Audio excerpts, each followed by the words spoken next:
আমরা সবাই ভালো লেখা পড়ি, সুনীল গঙ্গোপাধ্যায় বা শক্তি চট্টোপাধ্যায়ের তো বটেই, কিন্তু টলস্টয় আর গার্সিয়া মার্কেজের বইও পড়ি।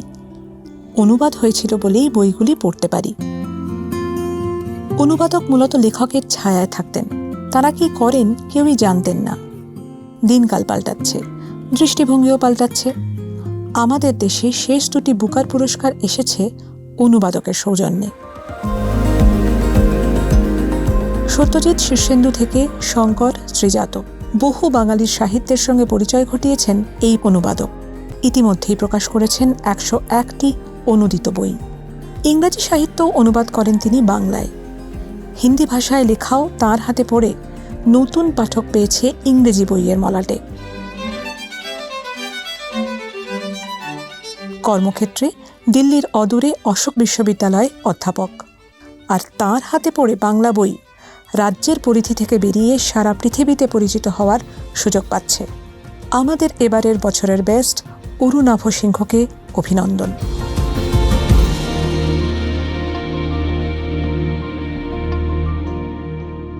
অরুণাভ সিংহকে মঞ্চে আসতে অনুরোধ জানাই। আর অরুণাভ বাবুর হাতে পুরস্কার তুলে দিতে মঞ্চে যাকে ডাকবো, তিনি সাহিত্য না করলেও সাহিত্যের বহু নায়িকার চরিত্রে দারুণভাবে ফুটিয়ে তুলেছে বড় পর্দায়। নান আদার দ্যান রাইমা সেন। আর রাইমার সঙ্গে অরুণাভ বাবুর হাতে পুরস্কার দিতে মঞ্চে আসতে অনুরোধ জানাবো EIILM এর কলকাতার চেয়ারম্যান এবং ডিরেক্টর শ্রী রমাপ্রসাদ বন্দ্যোপাধ্যায়কে।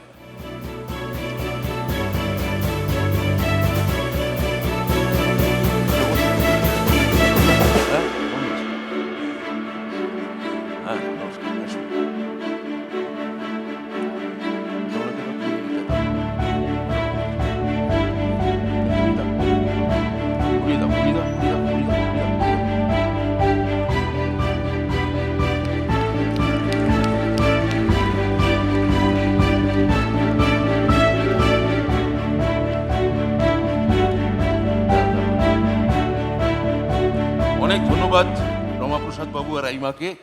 আপনার অনুগ্রহ করে আসন গ্রহণ করবেন। আমাদের একটি প্রশ্ন আছে অরুণাভ বাবুকে। হ্যালো, আচ্ছা, উপস্থিত সকলের থেকে ক্ষমা চেয়ে নিয়ে অরুণাভ বাবুকে একটা প্রশ্ন করি।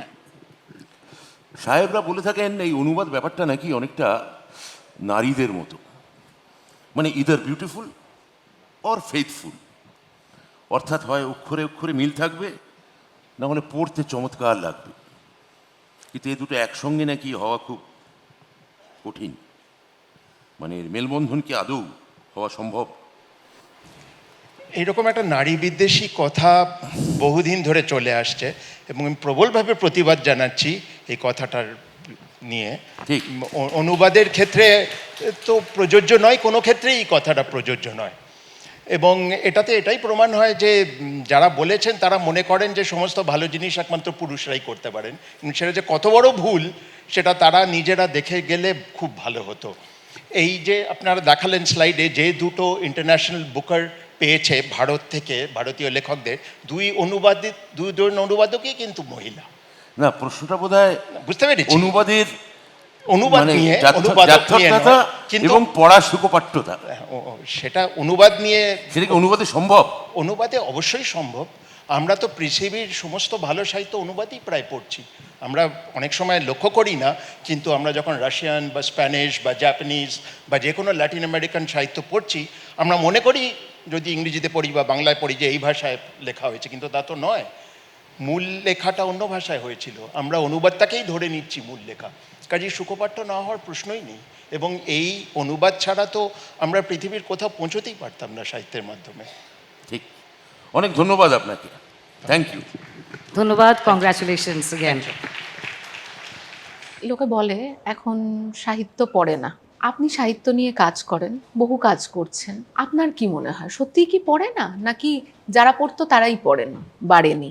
পড়েন, প্রচুর লোকই এখনো বই পড়েন এবং সাহিত্যের প্রতি উৎসাহ এখনো বহু লোকের আছে। সবাই যে ফর্মাল সাহিত্য পড়েন তা হয়তো না, যে বই কিনে বা বই, তারা গল্প অন্য মাধ্যমে দিয়ে গল্প শুনছেন। ফিল্মের মাধ্যমে, ওটিটি সিরিজের মাধ্যমে, সোশ্যাল মিডিয়ার মাধ্যমে, কিন্তু যারা পড়েন তারা যথেষ্ট সিরিয়াসলি পড়েন। সাহিত্য চর্চা আর কি করলে বাড়ানো যায় বলে মনে হয়? যেমন আপনি অনুবাদ নিয়ে কাজ করেন, অনেক ক্ষেত্রে আমরা নিজেরাই আলোচনা করি, অনুবাদ অনেকের কাছে পৌঁছে দেয়। আর কি করা যায়? বাড়িতে বই কিনুন, বই রাখুন। বাড়িতে সারাক্ষণ বই থাকলে স্বাভাবিকভাবেই একটা কৌতূহল হবে। এবং যেটা সবচেয়ে গুরুত্বপূর্ণ সেটা হচ্ছে যে একটা পুরো প্রজন্ম কিন্তু বড় হয়েছে, বাড়িতে বই পায়নি তারা। বর্তমান যে প্রজন্ম, যাদের 19-20 বছর বয়স, তাদের বাবা মায়েরা যে কোনো কারণেই হোক বই কেনার অভ্যাস করেনি। এই অভ্যাসটা যদি ফেরত আনা যায় একটা ইনভেস্টমেন্ট হিসেবে, লগ্নি হিসেবে, তাহলে আমার মনে হয় বই পড়ার অভ্যেস হওয়া শুরু হবে সাহিত্য। অনেক ধন্যবাদ আপনাকে। Thank you.